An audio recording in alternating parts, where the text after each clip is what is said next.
episode 294 of the Tennis Files podcast, I'll reveal the winner of my racket bracket battle with Sam Jones from Tennis Express.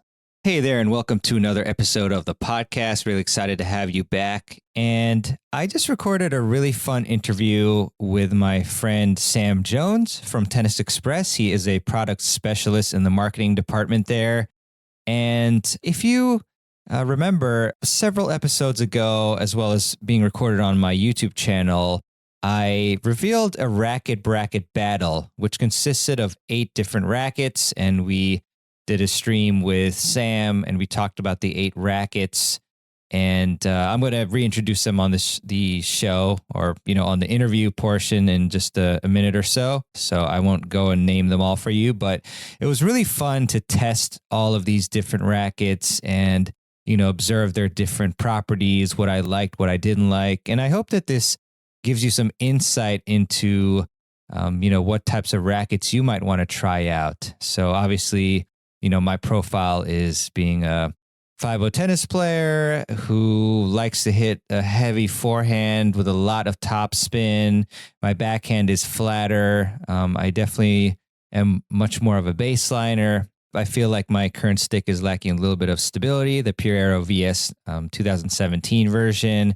And so I went on a little racket adventure, and the results are going to be forthcoming. So I hope that you really enjoy this episode, and we will have the YouTube version of it on YouTube, of course, about a week after this one airs. So I'll definitely let you know about that one. But yeah, just check in a week from when this airs, or of course, join my newsletter at tennisfiles.com, and then I'll, of course, let you know when that goes up. So hope you enjoy it. And without further ado, here is my racket bracket battle results with Sam Jones from Tennis Express. Hey everyone, welcome to another edition of the podcast. Really excited to have my friend Sam Jones from Tennis Express, really helpful individual who's been on the podcast before. This is actually a follow-up episode, so it's very exciting where I'll reveal my racket picks. But Sam, thanks for coming back on, and how have you been?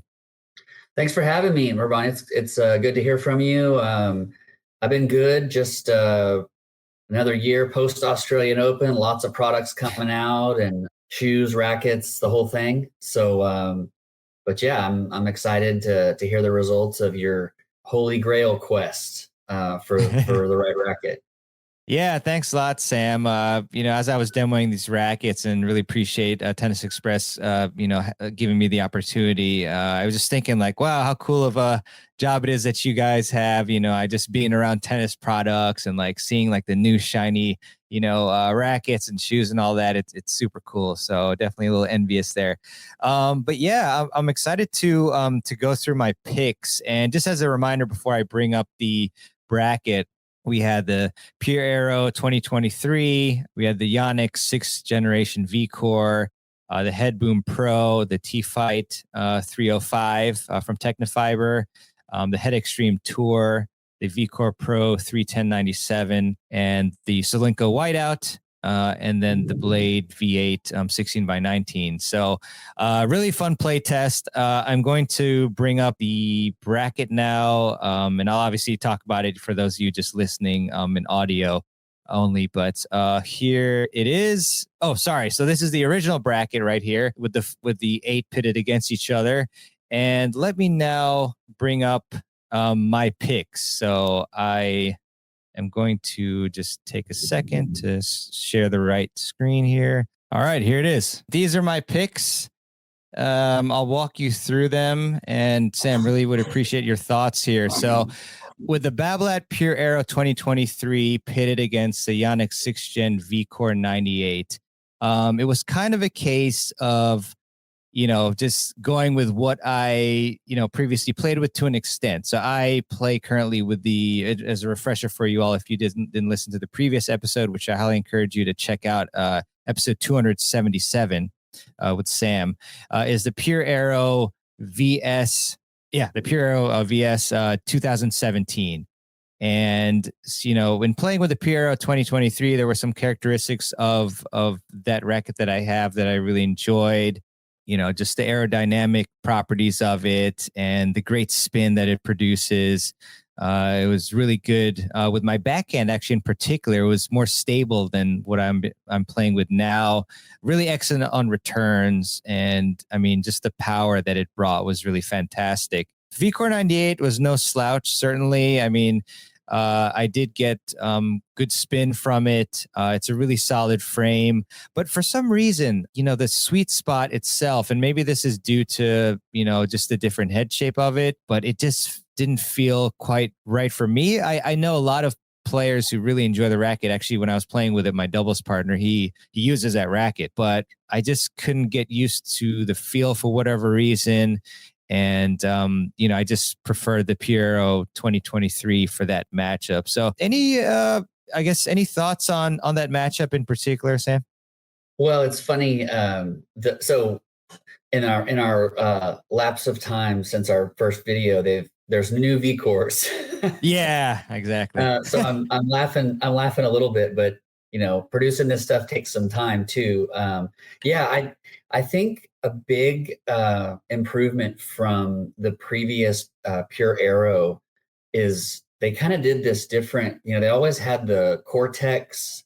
At first, way back when, it was kind of above the grip, and now the Cortex Pure Feel or whatever was kind of in the racket shaft and head itself. And with this version of the Pure Aero, they did this flax fibers at the 3 and 9 o'clock positions. And really the rackets just, I mean, for my money, felt a lot more comfortable than they had in previous years. And I would still say it's kind of a firmer flex, but like you said, great on returns, very stable for a pretty maneuverable and lightweight frame, and then maybe not some of the kind of harsher, stiffer feel that some of the older Pure Aero models might have had. So yeah, like I think obviously the V-Cores are very nice rackets. The one thing I'd say too is I threw the V-Core 98 in there because I believe it was a similar weight to your Aero VS. And then of course the regular Pure Aero is a little bit lighter. So it's no shock to me really that the Pure Aero might have been a little bit easier to play and maybe a little bit more familiar with you coming from that, kind of Aero modular beam design. Yeah, great points. I'm just gonna, put these up on the screen for the YouTube audience here.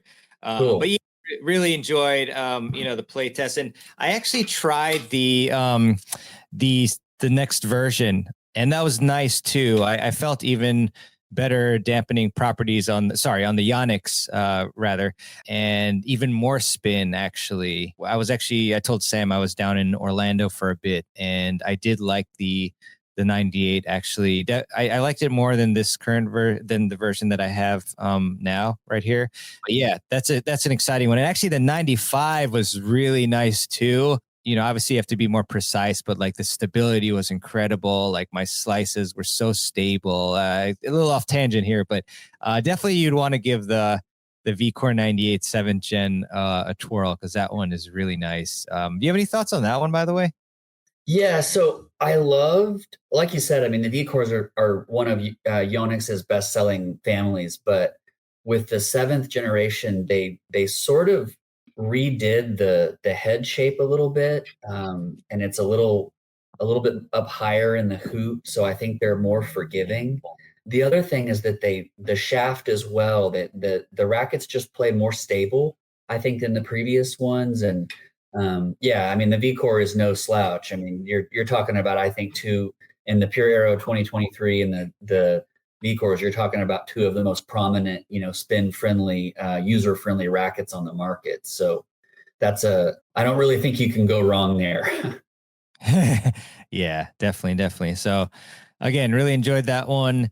Definitely you should check out those rackets. Tennis Express has a great demo program for that. And then the next matchup is the Head Boom Pro versus the Technifiber T-Fight ISO 305, which I also have here, struggling to bring up, but I'll show it a little more in depth in a second on YouTube. But my thoughts here were, I actually really enjoyed the Head Boom Pro.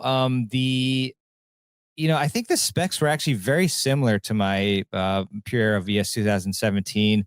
I felt like the control was really fantastic, where I could put the ball wherever I wanted easily. The feel was really nice. It was also, it felt lighter and very maneuverable to me. I think the one thing that is like big for my game that I didn't feel on this racket, and you can always like mess around with strings and tension and stuff, but I didn't get as much spin on this one as like other frames, and that's definitely kind of important for me. With the Tecnifiber T-Fight ISO 305, I felt like I got really good spin on it. I got good stability. I also felt like I got more pop. So that was one thing as well I didn't mention with the Head Boom Pro. I felt like maybe the pop wasn't there as much for me, where with the T-Fight 305, I did feel that a good amount of power. The T-Fight was a little bit less maneuverable, but at the same time, overall, I think I just vibed a bit more with the T-Fight, and I liked it despite the swing weight being a little bit higher. So that's why I chose the T-Fight ISO 305. So any reflections on that one?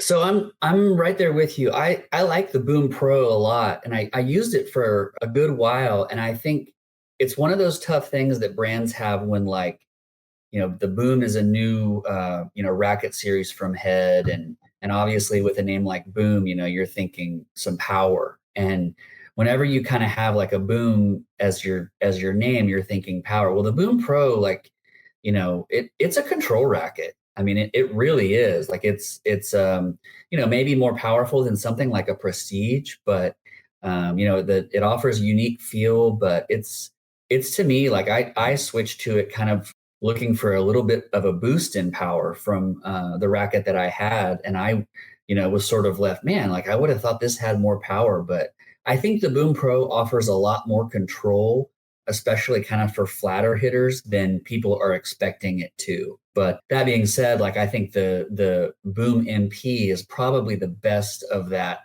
series, just because it does offer just a little bit more dynamic power, spin. It's got a little bigger head size too, and I think that even a small difference there can make a huge change.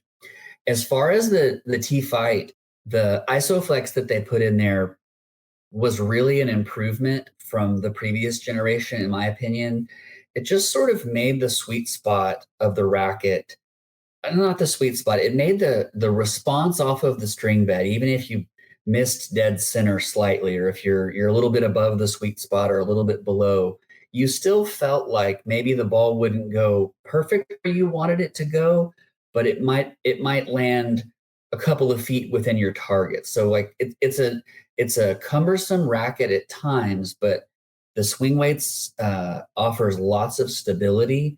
So if you are in a little bit of trouble and you don't hit dead center, I feel like there's enough mass that kind of can push the ball at least deep in the court and give you a puncher's chance in the next on the next ball. The other thing is, the T-Fight has kind of been this 10.8 ounces unstrung, but that swing weight is close to 330. Like, it's sort of one of the first of its kind in that I call it overclocked.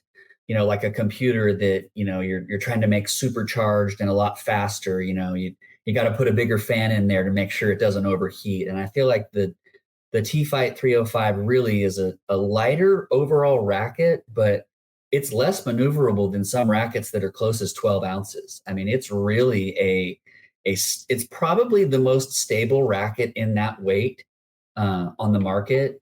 And, Tecnifiber has done a good job, I think, with this generation of making it feel just a little bit more comfortable. But the beam design of that racket too is like, it's a control. It's hard to classify it, right? Because it's a control frame. It's got an 18-19 string pattern, but it also is pretty explosive when you get the ball lined up with that thing. There's a lot of weight behind the ball. And I was curious with your ability to hit a lot of spin, and you mentioned that spin is a big part of your game. A lot of the heavier spinners have kind of not enjoyed the 305 as much because it hasn't felt as whippy, or you can't generate that as much racket head speed maybe as you'd like. But a lot of the flatter hitters have loved just the stability because with shorter backswings, you're able to redirect pace and, to each their own for sure. But I'm interested to hear about, did you feel like you could generate a lot of spin with the 305? Was it at all cumbersome when you were preparing? Like, what did you think about kind of the spin generation there? Yeah, great question, Sam. I did get some feedback that my balls had less spin. And I think, sometimes I'll go in this phase where, if I have a racket that maybe doesn't generate as much spin, like I'll just hit a little bit flatter and then I'll still I'll enjoy it. But then I need to remember like, hey, like your normal game, you need to keep that in mind, like when you're testing the racket. So Right. yeah, I mean, I enjoyed the other properties you mentioned a lot, and like stability is something that it is lacking in my current frame to a degree. So I think that was part of the enjoyability of the racket, and again, like you said, like hit it really being able to redirect and hit flatter, and also I was playing indoors, which I hit a little bit flatter indoors, I'd say, on a faster court and stuff. So, but yeah, I mean, for sure, spin generation wasn't as much, but hitting flat was nice. The last thing I'll say about the 305 too is like with those specs, what do we do? What do you do every point in tennis? You either serve or you return, right? And Yeah. so like I think the return is something that's so overlooked. But if you've got a racket like the 305, you do feel pretty confident that you can cut the ball off early. You're not just gonna, float a ball back to, as an easy put away. Like there's enough stability there that even with a short backswing, you can really get a lot of confidence in your return. And then as far as the serve, like you get over the top of that thing with that swing weight and you're gonna get some pop on the ball. So I think a lot of times when people are testing rackets or demoing rackets, they maybe don't spend enough time serving and returning and actually sort of what you touched on, playing points the way you would play them. I think sometimes, you see a racket and you go, oh, this racket is for absolute control. And maybe you try to play more controlled, than you normally would. And I think it's important, like you said, to remember, hey, how do I like to play?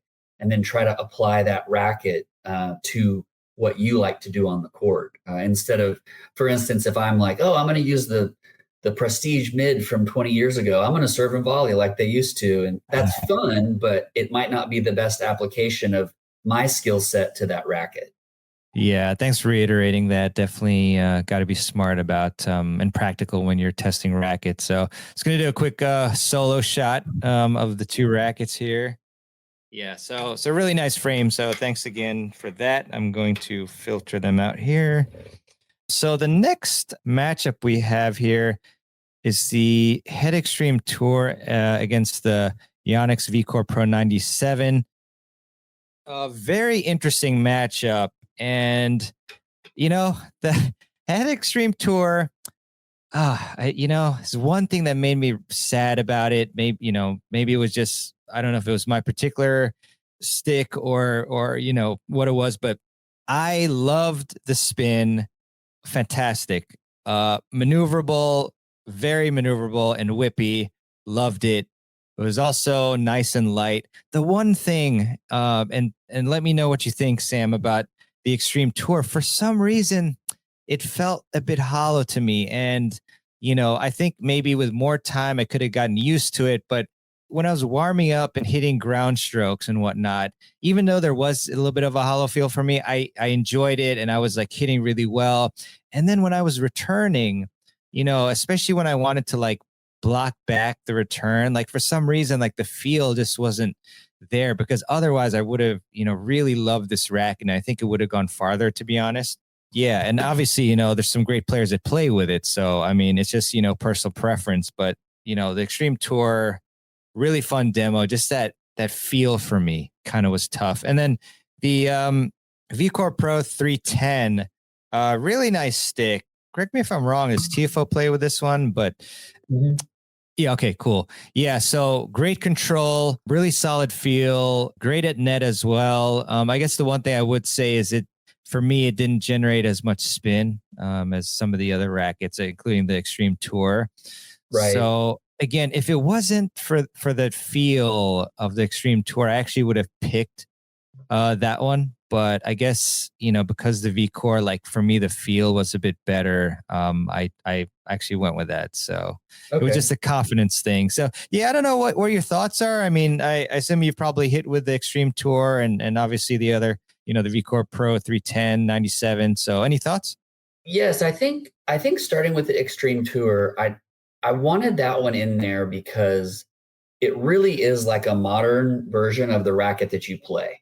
Like it's Yeah. very similar as far as the specs, the head size. I think the string pattern might be missing one cross string Yeah. 20. compared to yours, but and I think you kind of mentioned, your current racket is not the most stable racket. It is very whippy. It's very fast. It's, a racket that if you're in trouble, you can kind of flick across the ball and, Yeah. maybe kind of cheat a little bit when you're in trouble. We all kind of like that at times. But I don't think your assessment. I think the Extreme Tour is comfortable, but I don't think it was in there to really give you anything that you weren't able to sort of feel from your current model. So I kind of had that in there as like a control, if you will, Yeah. sort of a modern version of your racket. It is a very spin friendly frame. And it's going back to our thing. It's kind of fun to just bash some heavy balls with and just Yeah. watch the ball jump off the court. Like it's pretty fun. The other Mhm. thing in that frame is it's got those kind of bigger grommets at the top. And I do feel like there's a lot of marketing out there, but I do feel like that makes sense to me. Bigger grommets, more string movement. So you're going to get a lot of the V-Core Pro for me. This was a really good update this current generation because they went with a slightly thicker beam on the 97s. Sorry, on the V-Core 97, the 310, and the heavier one. And I believe they also went with a slightly thicker beam on the 100. And for a control frames, it gave these rackets a little bit more. I just think accessibility to some intermediate players or even some advanced players that just wanted a little bit of help compared to the previous generations. But at that weight, it's a really good balance between stability, mobility. It really kind of makes sense. A guy who has a game like Francis, it's crazy fast racket head speed. He exhibits a lot of feel. He gets into the net a lot. It's just a very well-rounded stick. I think I'd agree with you on the spin. You can get adequate spin, but it's not really designed, and it's not going to give you as much rotation maybe as some of these super aerodynamic rackets with very open patterns. But no, it's a really good frame. Both of these are, I think, kind of like what you said. Sometimes a feel of a racket, it's just not vibing with you. And, you got to make a call. So no apologies. You just move on down your racket journey. Yeah, definitely, Sam. And yeah, I mean, also, again, to kind of reiterate, I think it's really important, like obviously for me, like I really, spin is an important part of my game, but you have to think about what you like. So maybe for you, you'd want to go a different route with this bracket. But yeah, no, again, super fun. Like you said, I was having so much fun with the tour, but just the feel for me. But yeah, V-Core Pro is really a lovely racket and great feel, and so that's why that one progressed. So I will filter these out real quick here. Man, All rackets right. sure are looking good these days. Yeah, The they are. cosmetics really are they've really started to evolve, and I don't know, it seems like they're all each time a new one comes out, at the very least the looks are really, really cool. Yeah, there's always that, and that definitely can factor into your choice sometimes. I mean, it's hard to not have that be a factor to some extent. So Right. let's see. Yeah. So the next, sorry, just moving rackets here. So the next matchup, as you can see on the screen, if you're watching on YouTube, is the Salinka Whiteout 305 versus the Wilson V8 Blade 16x19. Very tough matchup, to be honest. First off, I remember trying the Whiteout actually maybe like 5 or 6 months ago. I forget at this point. No, maybe longer. But and I really, really enjoyed it. Like just a really nice racket. What I love about it is it's very whippy to me. I get actually great spin. I think maybe the, maybe slightly below the Extreme Tour is this one would be second place for spin.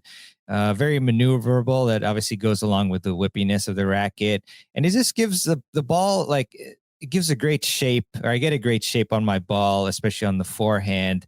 And as we mentioned too, like I like the looks of it. Just sleek white paint on it. So yeah, I really like that racket. And then with the blade, I've always loved the blade. I tried the previous, or maybe two versions of the blade a couple of years ago. Previous one, 18 by 20 and 16 by 19, and like the feel on it has always been so nice. I almost think about it as like a knife, however weird that sounds. Like just like the slice and the volleys, and it's so nice, and it has a nice blend of everything. Really excellent feel, great pop, control is very good. Spin was pretty good, and I did find that the blade actually had more pop than some of the other frames, like the Boom Pro, for example, and even I think the VCore Pro. So that this was a pretty tough one, but I found that due to the whippy nature and the spin, that I actually chose the whiteout. So obviously on screen here for y'all watching on video. So yeah, those are my thoughts. And any thoughts on your end, Sam? Well, I'm seeing a little bit of a trend. The whiteout in my mind has kind of a similar vibe as the Technofiber T-Fight 305. I think they're both very stable for the weight. The whiteout has maybe a little bit more of a traditional beam shape on it, but I don't know. I don't know if I ever thought the whiteout was whippy, but again, a lot of that is sort of the user. The user's going to decide about that feel.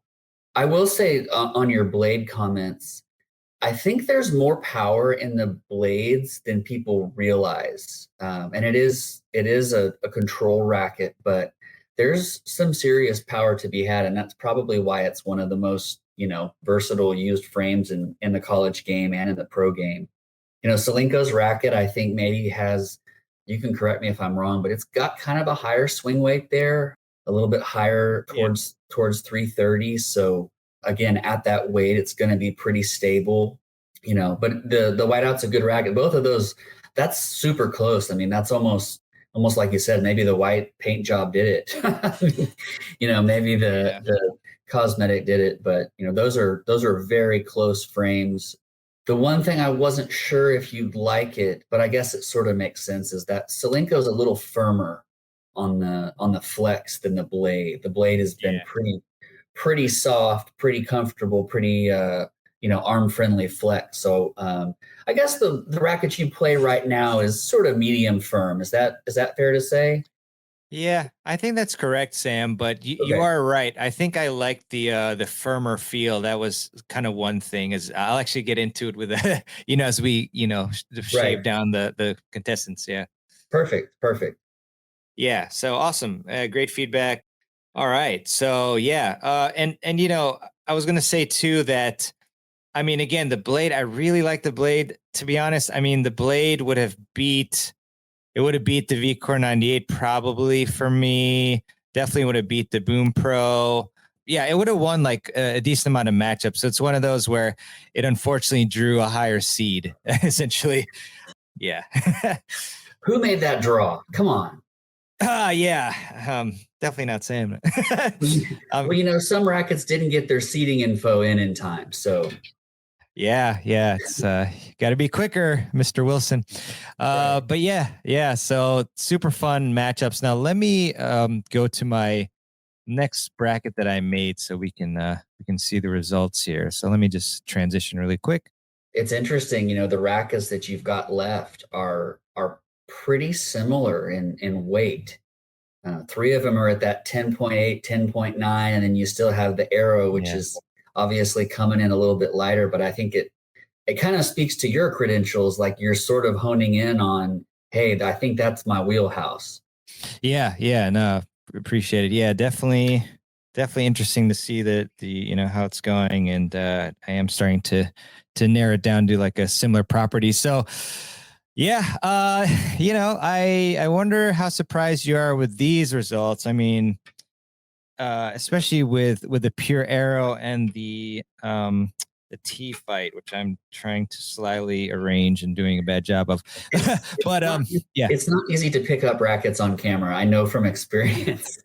Yes, thank you, Sam, for coming to my defense here. And you're probably hearing clinking, although you probably don't mind because tennis players love the sound of rackets. But yeah, so the Pure Arrow 2023 against the Technifiber T-Fight ISO 305. Again, definitely recommend you demo these from Tennis Express. But this honestly, it came down to the feel for me again.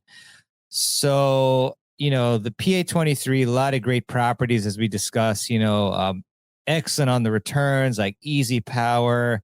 I did find it to be like a little less maneuverable in the air compared to my old frame, but I also felt the same with the T Fight as well. Yeah, I think it was the dampened feel of the PA23, which again, a lot of people like, I'm sure. I didn't like that feel as much as I did of the T Fight. I felt like that was a little bit firmer. I don't know. Would you say that, Sam? So we're getting into some basically racket technologies now where it Yeah. used to be if something is a certain flex rating, it's either stiff or it's soft or it's muted or whichever adjective you want to use. And I feel like there's more to the story now. The brands have comfort and dampening technologies that they're building in. I think one of the things that happens with a racket company like Babolat that the Pure Arrow has been so great for so long, and it's been a firmer flex, and it's been powerful and spin friendly. And I think maybe in their effort to sort of recruit some of those players who didn't appreciate that firmer feel as much, they might have alienated some of those players that liked the stiff and light and pretty raw feedback. So kind of to each their own. I would say I liked the newer Pure Arrow better because I appreciate a little bit more comfort and dampening. I think as far as this matchup goes, I think it's really two very different rackets. And it's kind of the reason I wanted to do this bracket with you because, you're coming from a racket that is spin friendly and you can attack with spin, it's pretty maneuverable, pretty whippy. And what you've chosen here, kind of in both sections of your bracket, we'll get to the other one in a second, but it's just, I feel like you might be looking for some stability in your game. The ability to handle and absorb and redirect pace. And I think you're looking for maybe some solutions to that in your next racket. And as far as stability and kind of just able to fight off pace, and I think a good blend of comfort, but also kind of that crisp feel that you don't want something too soft. I think the T Fight ISO makes sense here. I think if you were seriously trying to improve your net clearance and spin generation, you might say, oh well, I'm looking for something different. The Pure Arrow is probably a little bit easier route for me, but I think obviously you're trying for more stability, a little bit of weight, maybe at the expense of some maneuverability. But it seems like you've kind of honed in on what you're looking for, and I can't really have a quarrel with your choice here. Again, both rackets are great in their own right, but the T Fight's a good choice. Yeah, thanks. It's just really tough thing. And yeah, I guess sometimes when you're like you mentioned, when you're trying to find a new racket, you like gravitate towards like, oh, what am I missing? And then you just like really like, oh, this racket has it. Like I like this one better. So yeah, who knows? I mean, maybe yeah, I don't know if I had maybe like a 1 month test of each, like just pitted, maybe it would be different. Like maybe like put each other in several different matches. I will say though, actually, when I played with the Pura 23 in a practice doubles match, for some reason, like I wasn't able to quite hone in the power. Mm-hmm. I don't know why. It was yeah. I mean, like when I was hitting with it, it felt quite good, just a bit dampened. But that particular match, I was kind of spraying some balls, and I felt a bit more control with the T Fight. So yeah, so that was a really fun matchup, and the PA23 is definitely a great racket, a really nice update too. Again, like I said, like pretty easy to play with. And I remember when I was playing singles, a singles practice set with it, I was able to finish points like much easier. But yeah, so I will put this one aside. And then the last semifinal match, obviously only two, is the Solinco Whiteout against the VCore Pro 97. And for this one, I once again chose the Whiteout. I just felt like I got more shape on the ball, just more spin. Obviously, you can see I'm going with like the rackets that have a white paint job. Maybe that's all it is, really. Maybe. I mean, I like the Babolat Pure Control too. It's crazy. We'll But need to reseed. We'll reseed based on color. We'll do that. Yeah, that would be a great idea. The Boom Pro, I guess, is screwed, but yeah. So I like the whiteout, and I mean VCore Pro again is nice too, but I do think it is fairly valid that you'll get more spin with the whiteout. So but yeah, any thoughts on that matchup there? No, I think when I saw earlier in the bracket, when I saw the T Fight and Solinco both kind of advance in past their first rounds, I kind of thought that it just seemed to me like the rackets that maybe you were preferring were, like you mentioned, kind of giving you something that you felt like you were missing. And so I would say the VCore Pro 97 is a great racket. I would also say it might not be giving you much different than what you've got going on right now.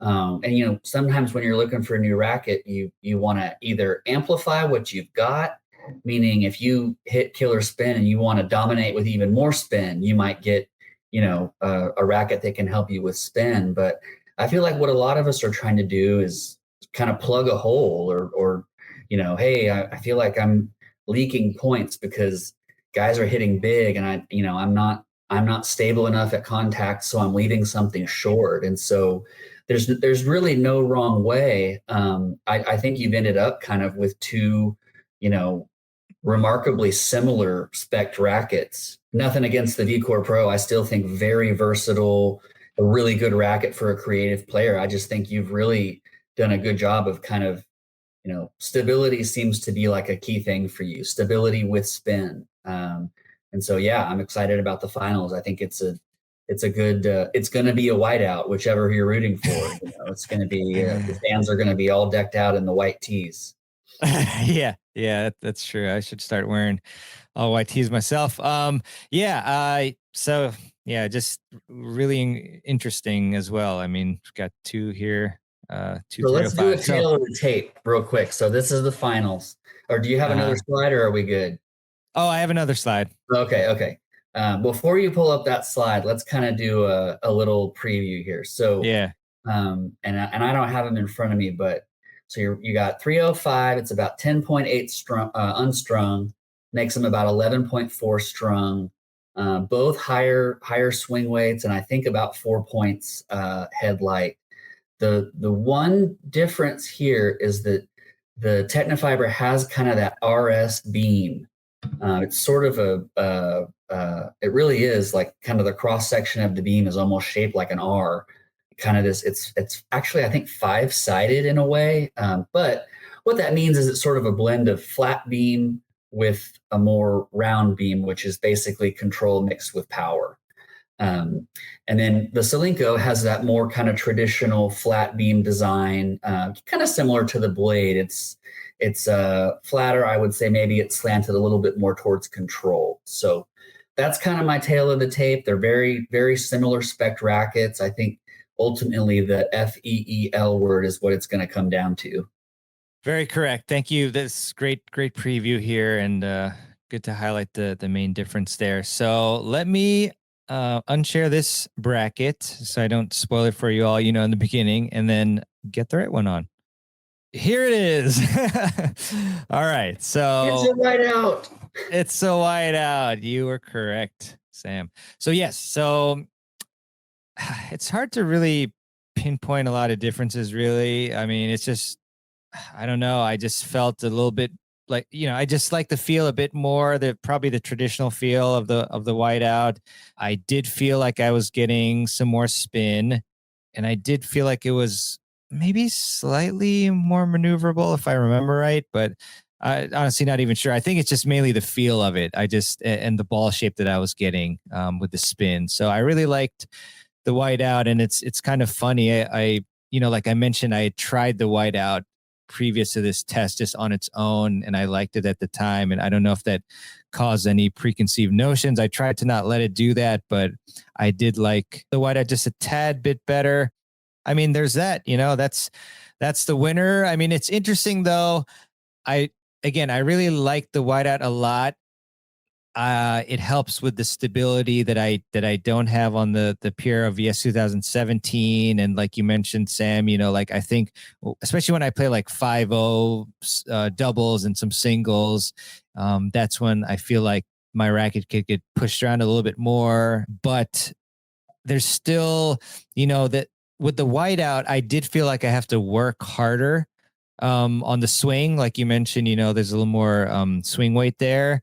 So I do miss like some of the free power. And I don't know if maybe that's something that I can get through tinkering with the strings and the tension a bit. So the whiteout is the winner. I'm, I think yeah. one of the things I didn't really say is, the Technofiber T-Fight, it's got that 18-19 pattern, which Yes. it's not an 18-20, but it's a pretty dense pattern. And so with the whiteout 16-19, like it stands to reason, just, you're going to get a little more rotation. They're both a little higher in swing weight, but I just feel like with that open pattern, you might have just found like that right mix of, yeah, it's a little bit less maneuverable, but the string pattern's more open too. So maybe you kind of get a little bit more spin. As far as, you're talking about playing doubles, like you think about doubles, right? Like, you're hitting a lot of returns and it's important. Your targeting is important. You're trying to hit a section of the court. You can't really just play a return through the middle like you might could in singles to sort of neutralize a tough serve. So, whereas, maybe in singles, sometimes a lighter, faster frame can end up being better. In doubles, that stability on a return can often mean maybe you can beat that net person on a cross.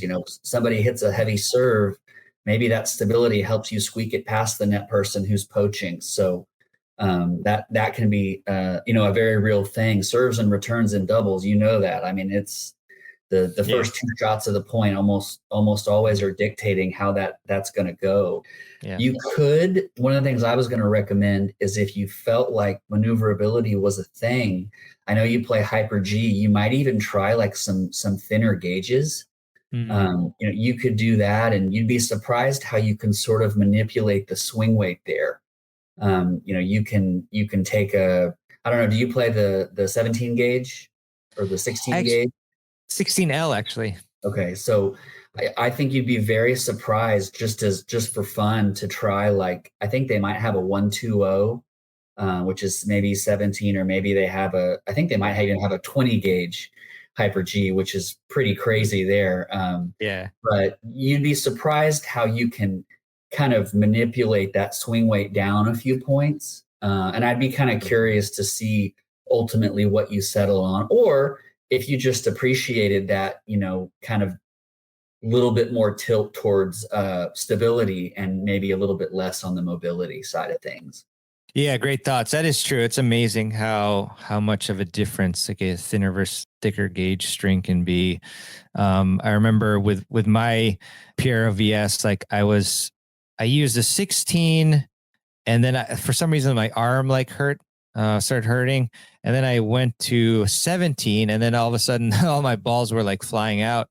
Then I went to 16L and everything was perfect. So it's really interesting how that works. So yeah, I mean, there you have it. It's the Slinko Whiteout 305 is the winner of this test. Really want to thank Tennis Express and Sam for facilitating, this demo of all these rackets, and definitely check out their demo program. We'll have links to Tennis Express's demo program on the show notes page and underneath this video on YouTube. I will say it's tough though. my current racket still has like a unique sort of feel, and maybe it's softer because I've been playing with it so long. It still would be a little bit tough to switch to it. I wish I could like combine my racket with the whiteout. But as you mentioned, there's some things I can do to try to make it be a bit more maneuverable. And scary question, Sam, but I mean, given that 2023, like obviously there's new rackets coming out and are out. Are there any other rackets that you think I would potentially like to try, or that maybe the audience would want to know about? Well, we've had, we had new Radicals launched in January, and the Radicals are always very, very versatile frames from head. The MP is a little bit more user friendly of those frames, and we really enjoyed our playtest on the Radicals. Even one kind of a sleeper was the FX 500 series from Dunlop. I feel like the last generation of those was maybe a little bit just too focused on power. It was just very, very powerful, and they seem to sort of hit their stride with this batch. There's a lot of power, but they're comfortable frames. They kind of are. I feel like they've kind of figured out what they want that silo to be. And then, we got a new pro staff, which is always exciting. Kind of the first post Federer pro staff. And a really interesting model they did there was it's the same weight as the Pro Staff 97. It's a 100 square inch head, and it's the Pro Staff X. So what they've done is they've sort of taken the same beam of the Pro Staff, and they've basically said, hey, how about a 100 square inch Pro Staff 97? It's a little bit more maneuverable, but there's a lot of us out there that fancy ourselves, good enough for that 11.1 ounce unstrung weight. That maybe have targeted the 97, but that Pro Staff X is a really good option, and it should give people a lot of tough choices, kind of moving into the year. The other kind of shocker frame was the Shift from Wilson, and it's kind of a different. It looks like it's going to be their spin franchise, but they're kind of doing a limited release right now with an early cosmetic, and there's going to be a bigger launch later on this year. So more to come on that front. Nice. Very nice, Sam. So, I just want to give one more close up of the winner here. I've got the whiteout, and this is actually my frame I use right now. Trying to get in the frame. Nice. So there it is. So Sam, I really want to thank you very much, and hopefully we can. I'm sure we'll be in contact in the future, but again, really appreciate you and Tennis Express for facilitating this demo. And is there anywhere that you want the audience? And, I mentioned we'll have links down here, but anywhere that you want to point the audience to as well? Yeah, I mean, I would just say tennisexpress.com, right in our drop down, our demo page is right there. And then, Tennis Express on YouTube, we're always publishing new racket review content. We've started some new things. We're doing sort of racket families and talking about each model and whose game style that could work best for. There's a lot of exciting products coming out, and at Tennis Express, we just want customers to be able to find, what they need for their game to have the most fun they can on the court. Yeah, definitely. You all are doing a great job, and appreciate it once again. So, thanks so much, Sam. I'll see you again very soon, and all the best to you. Thanks for having me. Thanks. All right. I really hope that you enjoyed this episode with Sam from Tennis Express. And this one certainly was a bit different. I usually cover the technical, tactical, mental, and fitness advice and strategies that will help you improve your game. Today was more on the equipment front, which I really do enjoy, as of course we all do like shiny new tools or our old tools, as in, my case with my racket as well. So just a really fun adventure. And, like I mentioned, the Slinko Whiteout 305 did win out, but we'll see if I do end up switching, because there's always these endless streams of rackets coming out, but certainly at some point you do have to make a decision. So I'll keep you updated if I do permanently switch to that one, or if that is not the case, but certainly still enjoying my current racket as well. Just would like a bit more from it in certain areas like stability, as I mentioned. But anyways, thanks so much for listening. And I would really appreciate it if you'd leave a review for the show on Apple Podcasts. And you can do that at tennisfiles.com/Apple Podcasts with an S at the end. That would be the biggest help in terms of which platform to leave a review. But of course, I appreciate a review on any platform that's used to listen to the show. And would also like to leave you with a quote, as I do at the end of every show. And this one is by Robert Louis Stevenson. And Robert said, "Don't judge each day by the harvest you reap, but by the seeds that you plant." Very true, especially, for example, when you're trying to change your technique and, it's especially in the early stages and you don't see any results right away. I mean, that's the problem with a lot of us. We just want, quick fixes and whatnot. But in many cases, you just keep working hard, head down, and then one day it's going to click. It's kind of like the visual of the two people in the caves, or like the miners who are like, just chipping away, and like you see one that gives up and leaves when they're only like, a couple more hacks away from the gold, whereas the other one keeps hacking and then finds the gold. So, I hope that quote inspires you to keep working. And yeah, with that, thanks so much for listening. And I'll also hope to see you on Tennis Summit 2023. A quick plug for that as well. That's going to be happening on April 17th. About a month, tad more than a month from when the show comes out. And I'll send more information about that as the weeks go by, but would love to see you there. And we've got a great lineup coming up. And so, I'll have links to anything that I mentioned on the show today. And you can check that out on the show notes page. So have a great one. And I'll see you on the next episode of the Tennis Files podcast. This is your host, Mirabana Ranchad, signing out.